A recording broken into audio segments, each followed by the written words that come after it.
If you haven't done so yet, please subscribe to the channel. And if you're enjoying these stories, there's a link below to buy me a cup of coffee. This is the Chassidic Story Project with Barak Hullman, podcasting from Jerusalem, Israel. This podcast is sponsored by listeners just like you. To become a supporter of this podcast, please go to HasidicStory.com. HASIDIC story.com. You'll never know. You'll never know. You'll never know. You'll never know. Shalom Aleichem, my sweetest friends. We are getting closer and closer to Rosh Hashanah. And so this week I have a couple of stories for you, Be'ezrat Hashem, to inspire you, entertain, and elevate, God willing. But before I begin, this podcast episode is sponsored by two sponsors this week. The first is for Refuah Shlema, for a full recovery, to Shoshana Bat Frida, Be'ezrat Hashem, Refuat HaNefesh, Refuat HaGuf. And the second, in memory of Eliezer David ben Yosef Yehuda, whose fifth yahrzeit was on the 15th of Elul. May his neshama have an aliyah in Gan Eden. Be'ezrat Hashem. If you would like to dedicate a podcast episode, my sweetest friends, just go to my website and you'll see where it says Become a Supporter, and there's an option there. So as is my custom, before I begin, I want to dedicate personally this podcast episode to the continued success of our soldiers in battle wherever they are, Be'ezrat Hashem, in whatever job they have, whatever task they do. May Hashem guide them and protect them and help them to be successful. And may we merit to see the returning of all the hostages alive and healthy, Be'ezrat Hashem. The refuah shlema of everybody who's been injured or is ill. The comforting of those that lost loved ones. And the continued unity of the Jewish people here in the land of Israel and all around the world. Velvo Chaim was a simple tailor who lived in the Polish town of Apta. And being a tailor is not an easy job. There were no sewing machines back then, so everything had to be done by hand. And Velvo Chaim struggled to make enough money to support his family. And he was always trying to figure out where the next piece of bread was going to come from. He always tried to increase his income, but it didn't help him. No matter what he tried, he ended up either failing, losing money, or breaking even. And he became very frustrated because if you don't have money for food, you don't have money to support your family, it's a very difficult place to be. It makes you very desperate and it makes you a bit depressed. And he didn't want to be in that situation. So at some point he couldn't take it anymore, and he went to the great tzaddik, the Ohev Yisrael. Rabbi Avraham Yoshua Heschel was known as the Apter Rav, and he lived in Mezhibuz, of course, where the Heilige Baal Shem Tov was from, and passed away in 1825. And if you go to Mezhibuz and you're on the way to the shul of the Heilige Baal Shem Tov, you will see on your way, on the left-hand side, a beautifully refurbished shul, which is the shul of the Apter Rav. So Velvo Chaim goes to the Apter Rav shul, and when it's his turn to speak with the rabbi, he says to the Rebbe, I'm doing my best. I make an honest living, but I don't make enough money to support my family. I'm always borrowing money and I can never pay it off. Don't know what to do, Rebbe. Please, I don't know what to do. And so the Rebbe listened and tried to encourage Velvo Chaim. And he said, you gotta have faith in Hashem, gotta have emunah, and you have to make a kosher vessel for Hashem to send you parnasa, livelihood.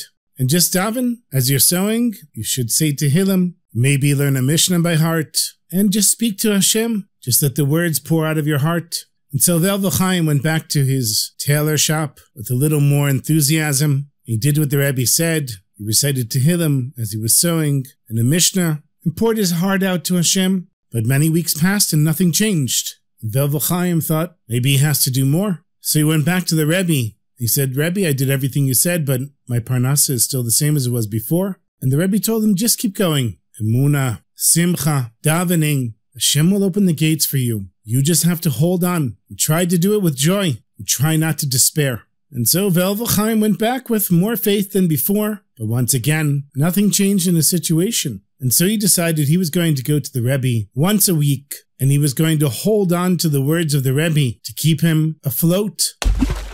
Sometimes the Rebbe wasn't in the shul, so he'd go to the tzaddik's home, and the Rebbe would see him, and he knew exactly why Velvo Chaim was there. He said, Velvo Chaim, Hashem's salvation can come keheref ayin, like the blink of an eye. Just hold on. You can do it. I'm telling you, it's coming. You can do it. You can hold on. And then one week, Velvel Chaim enters the Rebbe's house. And instead of being downtrodden and slow and depressed, he held his head high. And he was full of energy and joy and had a huge smile on his face. It was clear that something had happened. The salvation maybe had come. And the Rebbe said to him, "No, Velvel Chaim, you've been coming here for so long, sad and depressed. Now you're not going to share the good news with me?" Velvel Chaim told him that the neighboring village was sold to another Poritz, another wealthy landowner. And there was an opportunity for Velvel Chaim to make clothes for the whole family of the new Poritz. And he had so many clothes to make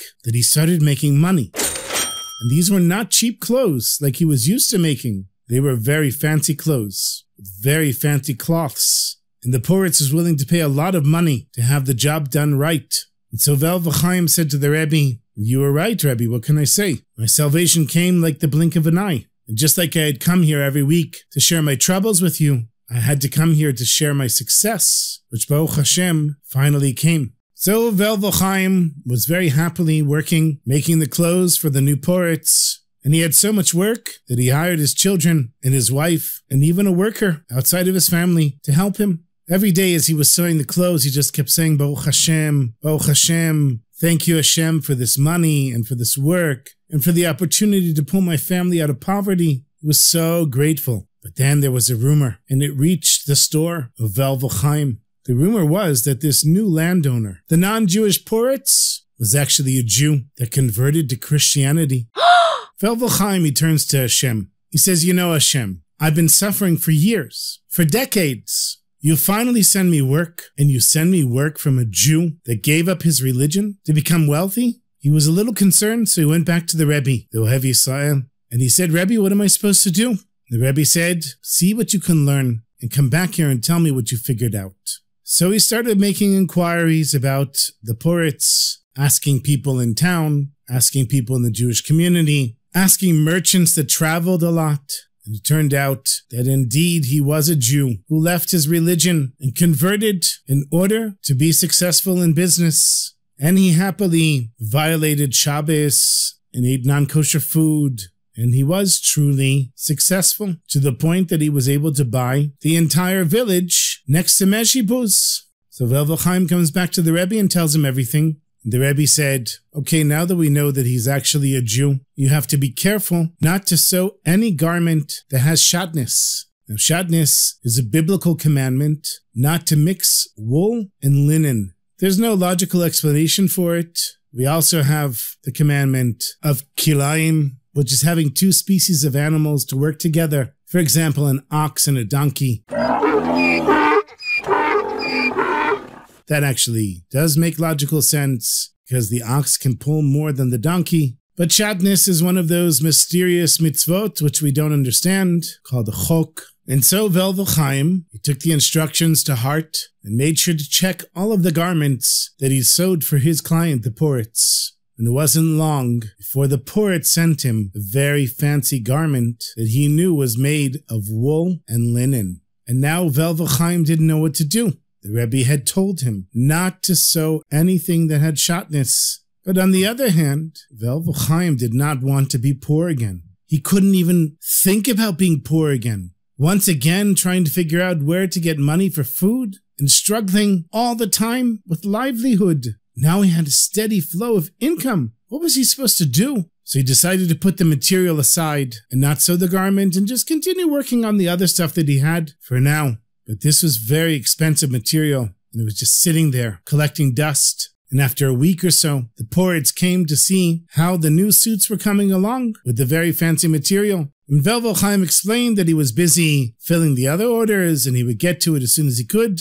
The Poritz said, "No, I want it done now. Leave everything else and do it now." And a few days later, he came back, and the material was still sitting on the shelf in Velvel Chaim's store. And now the Poritz became angry. And he said, "You are not doing what I asked you, and you made me wait such a long time, and apparently you have no intention of making those garments for me." So Velvel Chaim, he didn't have any choice. He tells the Poritz, "Your Honor, I'm really sorry, but you know that I'm a Jew, and I have a Rebbe, the Apter Rav, and he told me that I'm not allowed to sew any garments for you that have a mixture of wool and linen because it's forbidden according to the Torah." Wow, the poritz got so angry. He said, "You Jews and your Torah and this nonsense." He stormed out of the house of the tailor and made his way over to the shul of the Apterav.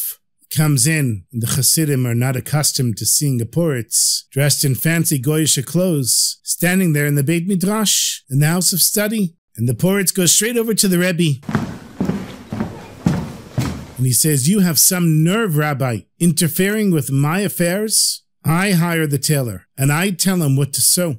And you told him not to sew my fancy garments?" The Rebbe just looked at the poritz, and the poritz continued, "You Jews and your stupid Torah and your mitzvot." And of course, the poritz knew what he was talking about, because he was a former Jew himself, and he had a big chip on his shoulder. He was very angry, and he kept cursing the Rebbe, using words that shocked the Chassidim. And the whole time the Rebbe is just looking at him with a pleasant look on his face. And when he finishes, he says to the poritz, "Our sages say, Af al pi shechata Yisrael hu." Even though a Jew sinned, he is still a Jew. And the Rebbe says to the poritz, it's an interesting way of phrasing it.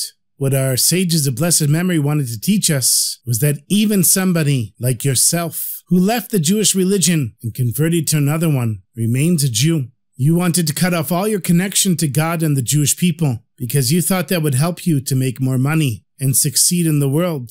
But you are mistaken, my friend. You being a Jew cannot be changed. It's impossible for you to lose or release yourself from your Judaism. It is your essence. And a Jew cannot change their essence. And that's why I told my Chassid, Velvo Chaim, why he shouldn't sew a garment that has shatnez. Because if our sages of blessed memory define you as a Jew, then you are obligated to keep all of the mitzvot, including the mitzvah of not wearing shatnez. So how do you think I can allow a Torah-observant Jewish tailor to cause you to trip and fall and commit the transgression of forbidden combinations of wool and linen? And when the Rebbe finished speaking, the poritz had a look of shock on his face, because he had really believed that he could run away from being a Jew. And he figured if he was a goy now, then the Jews should treat him as a goy, like everybody else did. And once he left his Judaism, that was it. There was no going back. But the Rebbe's words touched his heart. Afal pi shechata, even though he transgressed, Yisrael hu, the person is still a Jew. And so the poritz turned around and left the Rebbe's Beit Midrash.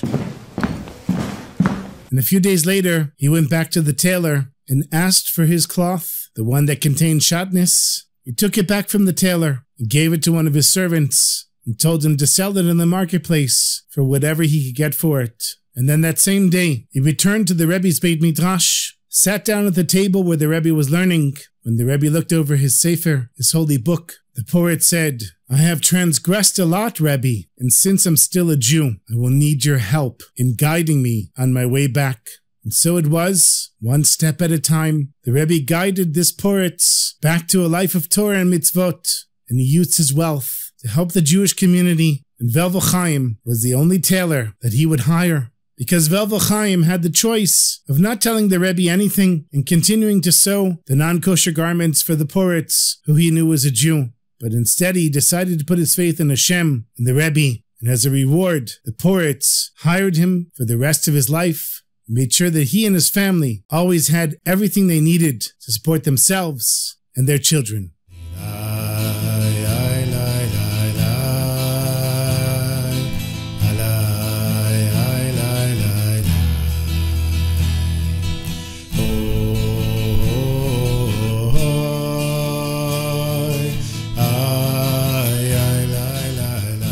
I have one more story for you. This story took place about 40 years ago. Rabbi Avram Yitzchak Kohn, who was the Rebbe of Toldos Aaron, a big Chassidic group here in Jerusalem with their headquarters in Mea Shearim, he went for vacation in Switzerland for a few weeks during the summer. And while he was in Switzerland, he was feeling very distant from the land of Israel. So he said to his assistant, "See if you can find the places where some of the great Rebbes are buried, Rabbi Elimelech of Lezhansk, the Ramah, and see if you can get us there. And at least we'll have a pchina, we'll have a little aspect of the land of Israel." Because as Rabbi Nachman teaches, the tzaddik and the land of Israel are in a sense interchangeable. The holiness that you can feel here in Jerusalem, you can also feel when you're standing by a true tzaddik or at the grave of a true tzaddik. So for example, I know the feeling of Kedusha, of the holiness that you feel here in Jerusalem. And when you get on the train or the bus and you leave Jerusalem, you feel that holiness dissipating a little bit. Of course, you're still in the land of Israel, but it's not on the level of the holy city of Jerusalem. And when you get to New York, forget about it. There's no holiness there. But the second that you stand by the grave of the Rebbes of Lubavitch at the Ohel, when you're right there next to their graves, there's the same feeling of Eretz Yisrael, of the holy city of Jerusalem. But the second you take a few steps away, it's gone again. So the Rebbe decided to go visit the graves of tzaddikim there in Poland and Ukraine. And they made a plan. There were several wealthy Chassidim that were helping the Rebbe, and they arranged and paid for a very comfortable on the local trains so that the Rebbe and the small group of Chassidim that were following him could visit the graves of the tzaddikim. There was just one problem. Between the Rebbe and the other people that were with him, they only had 8 men. And in order to have a minyan, which is required for the daily prayers, Shachrit, Mincha, and Arvit, you have to have 10 Jewish men. So the Chassidic businessmen got busy on their phones, and they were able to arrange a minyan for the Rebbe at every stop that he would make. There would be 2 local Jews that would come and meet the Rebbe and his entourage, so they would have a minyan, and everything was going fine. They went to Lezhansk, to where Rebbe Elimelech is buried. They went to Sanz, where the Divrei Chaim lived and was buried. And everywhere they went, they felt this special spiritual elevation coming out of the graves of these great tzaddikim. And the Chassidim could see that the expression that the Rebbe had on his face when he was in the holy city of Jerusalem, he was also having by the graves of the tzaddikim. At some point they arrived in Krakow, in Poland. This was the morning of Rosh Chodesh Elul, the month that we're in right now, which is of course the 30 days of preparation until Rosh Hashanah. In all of the other cities they went to, one of the traveling companions of the Rebbe, one of the Chassidim, would go to a pre-arranged meeting place to find the 2 Jews from the local Jewish community who were going to make the minyan. But there in Krakow, he found the place that he was supposed to meet them, and he waited a long time, and nobody showed up. And at some point, it was getting closer to when they couldn't daven Shachrit anymore. So the Chassid had no choice. He went back to the Rebbe, and he said, I'm really sorry, but nobody showed up. So the Rebbe said, okay, let's go to the shul of the Ramah. The Ramah, of course, was Rabbi Moshe Isserles, who passed away in 1572, at only 42 years old. He was born in Krakow and died in Krakow, and of course, his halachot is what Ashkenazi Jews follow. So the Rebbe said, let's go to the shul of the Ramah, and maybe some Jews will be there. You never know. Rosh Chodesh davening is longer and special, and especially Rosh Chodesh Elul. And when they arrived at the shul, they were hoping to see a few Jews there, but they were disappointed. The shul was empty, and there wasn't a single person in sight. Realizing that they weren't going to have a minyan, and looking at the clock and seeing how late it was, the Rebbe told the Chassidim, put in your talis and tefillin, let's start davening. Now the Rebbe was particularly pained by the situation, because he didn't recall the last time that he davened without a minyan for any of the prayers. And now on Rosh Chodesh Elul, such a special time in the shul of the Ramah, in such a special place, Hashem decided that he was going to daven without a minyan. And then he noticed that one of the Chassidim was staring up the street, and he had an expression on his face like he couldn't believe what he was seeing. There, in the middle of the non-Jewish neighborhood, there were 2 young men wearing white shirts and black hats with their tzitziot out. It was clear that they were yeshiva students, and they could not believe that amongst all these goyim, here were 2 people coming to make the minyan. Now, it was getting late, and they were hoping to grab these 2 Jews and bring them in, but they didn't have to do anything because they came straight into the shul, and they had their own tefillin, and it was as if they were expecting a minyan there for Rosh Chodesh.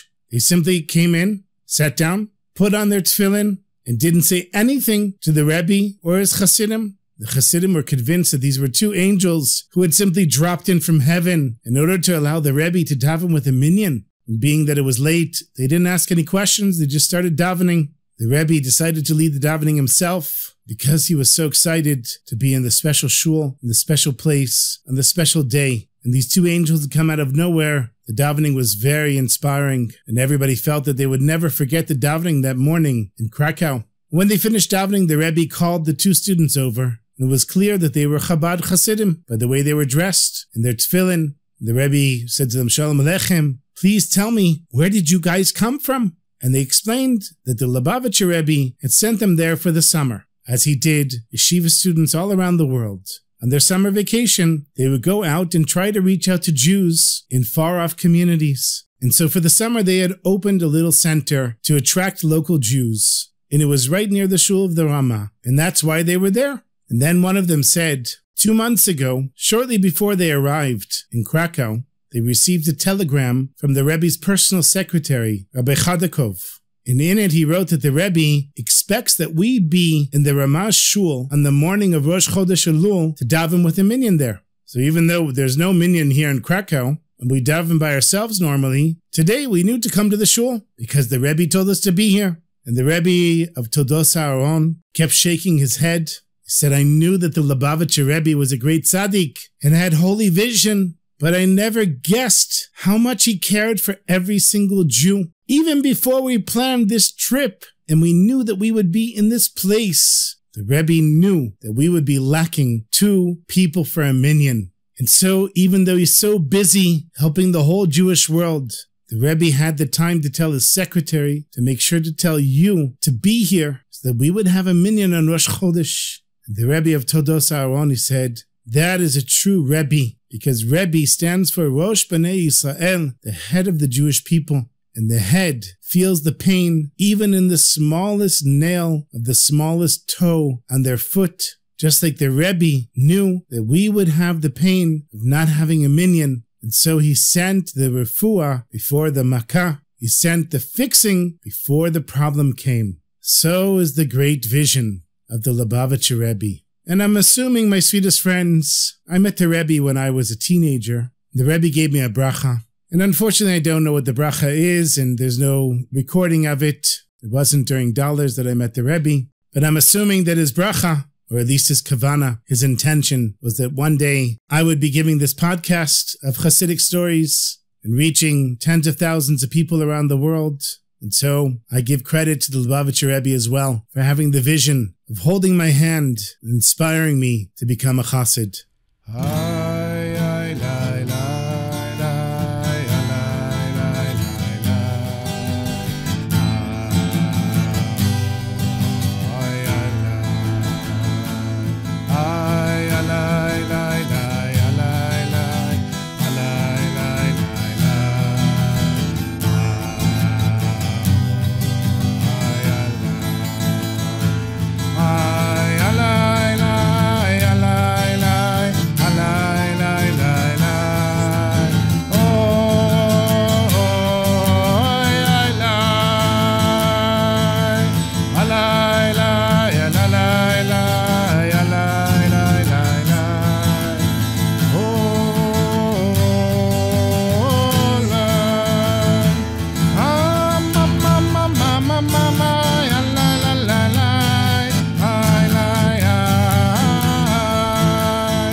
Thank you so much for listening, my sweetest friends. I want to thank one of the supporters of the podcast, my friend Yosef Yehuda, and say a big shalom aleichem to his children, Yaakov Shmaryahu, Talia Zahava, and Eliezer Matisyahu. Thank you for your contribution, and thank you for listening. And also to Holy Brother Jack that sponsored the episode. And to all of you, my sweetest friends that listen and share and retell the stories. Oh Hashem, my sweetest son, Levi Yitzchak. He told me at a little Farbrengen in his school, he shared one of the stories from the podcast last week. I told him he gave me real Chassidish nachas. Shesha koach to you, Levi Yitzchak, and to all of you that listen and retell the stories. Thank you for listening. I hope your preparations are going well, that you have a good Shabbos, and if you haven't started saying slichot yet, inspirational slichot. And until next week, my sweetest friends, take care of yourselves and sei gesund.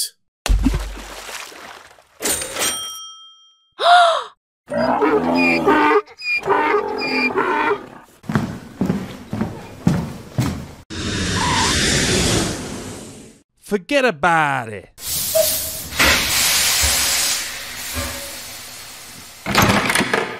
You know, since we're heading into Slichot now, I'm going to share with you one of my favorite Slichot stories from a previous episode. If you're still around and listening, here it is.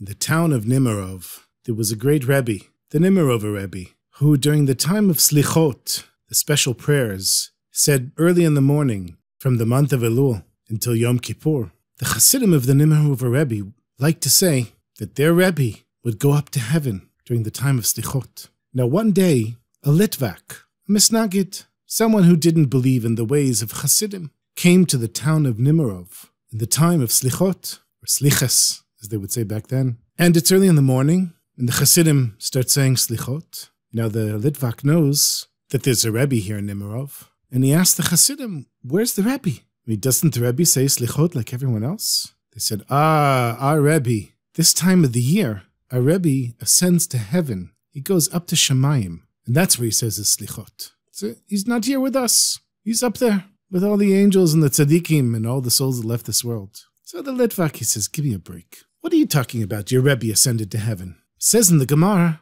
that even Moshe Rabbeinu, during his lifetime, he never ascended to heaven, and he spoke directly to God. You mean to tell me that your Rebbe is greater than Moshe Rabbeinu? And the Chassidim said, you Litvaks, you take the life out of everything. Just relax a little bit, okay? Our Rebbe goes to heaven. Now, they gave him a sefer, a book of Slichot, and they said, no, focus on your davening, quit asking such silly questions. But for a Litvak, he wasn't a chassid. And he said, no, this is not enough for me. I need to know, where is the Rebbe going? If the Rebbe is going to heaven, I want to see it with my own eyes. And so that night, he snuck into the Rebbe's room, and he went under the Rebbe's bed. And he waited until the Rebbe would get up, so he could follow the Rebbe and see where the Rebbe was going. Now, when this Litvak was laying under the Rebbe's bed, he was, of course, reviewing words of Torah the whole night. He had had a really strong cup of coffee before, and he was well alert. He had no problem staying up, but he could feel something special coming out of the Rebbe. It wasn't a normal thing to lay down under a Rebbe's bed, and he felt a little bit of the fear of God being in that special place. I'm guessing that the Rebbe knew that there was a Litvak sleeping under his bed, but he probably thought, it's good for the Litvak, so it's good enough for me. Very early in the morning, the Rebbe gets up out of bed, washes his hands, says Birkot HaShachar, and then, instead of his normal Rebbe clothes, the Rebbe opens his closet and takes out some peasant clothes. He puts on a dirty shirt, dirty pants, long leather boots, also covered a bit in mud, puts on a hat, takes a special bag with a rope, and in the rope there's an axe. The Rebbe walks out the front door. Now, of course, the Rebbe was wearing tzitziot, and he tucked them in so nobody could see, because obviously he was on a special mission, a secret mission. And as soon as the Rebbe left the door, the Litvak follows him out very quietly and follows behind. The Litvak is keeping an eye on the Rebbe the whole time, and he watches the Rebbe go into the forest, deep into the forest, where the Rebbe finds some dead trees, and he starts cutting the trees down. And once he cuts the trees down, he chops them into little pieces, ties them up with his rope, and throws it over his shoulder and starts walking towards a nearby village.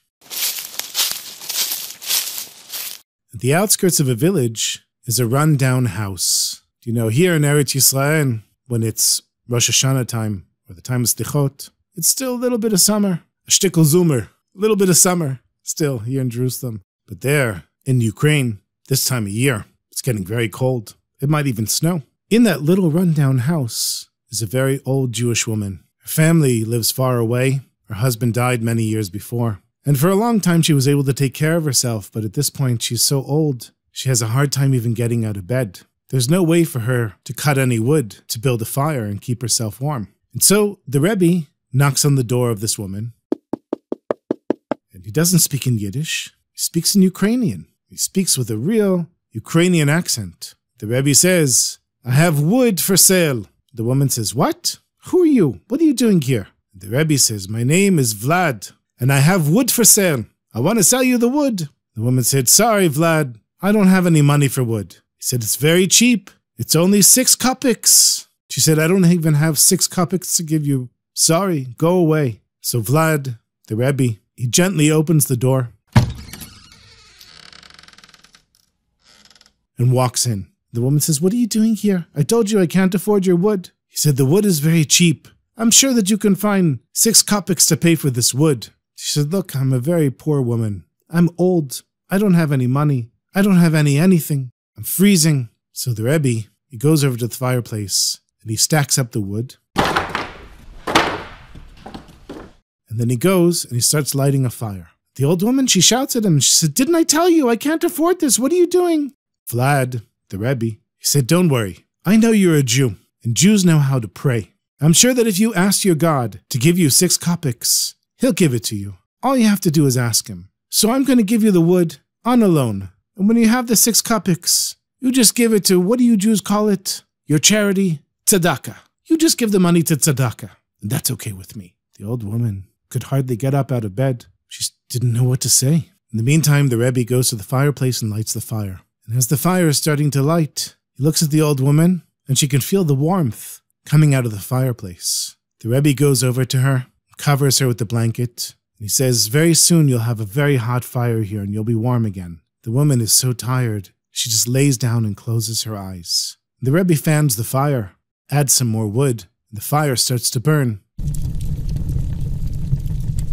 And he looks over at the woman and he sees that she's resting. The Rebbe takes out a little sefer, a little book of slichot, and he quietly starts saying slichot near the fire. As the fire starts to burn stronger, the Rebbe's voice gets a little stronger. Tears are coming down the Rebbe's face as he's asking Hashem to forgive him for any transgressions that he or his Chassidim did that year. And once the fire is burning nice and strong, the Rebbe puts some water next to the woman's bed. He wishes her quietly in a whisper, Lashana Tova Masuka. She have a good and sweet year. And Vlad, the lumberjack / Rebbe, walks out of the house. The whole time the Litvak has been watching this, at first from a distance, and then through one of the windows in the old woman's house. After watching this, the Litvak decides to become a Chassid of the Nemirover Rebbe, and he spends the entire year in Nemirov with Chassidim, learning, growing, becoming more of a Jew than he ever was before. In the next year, it's the beginning of the month of Elul,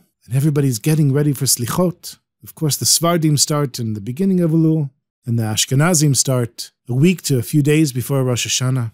There in Nemirov, they're beginning to say Slichot. And as is their custom, the Chassidim turn to one another, and they say, where is our Rebbe? Our Rebbe is in heaven, because every year, in the time of Slichas, our Rebbe goes to heaven. And the Litvak, who's now a Chassid, when he hears this, he turns his eyes to heaven, and he says, our Rebbe goes to heaven? Maybe he goes to heaven. Oibnit noch hecher. If not higher than heaven. If not higher.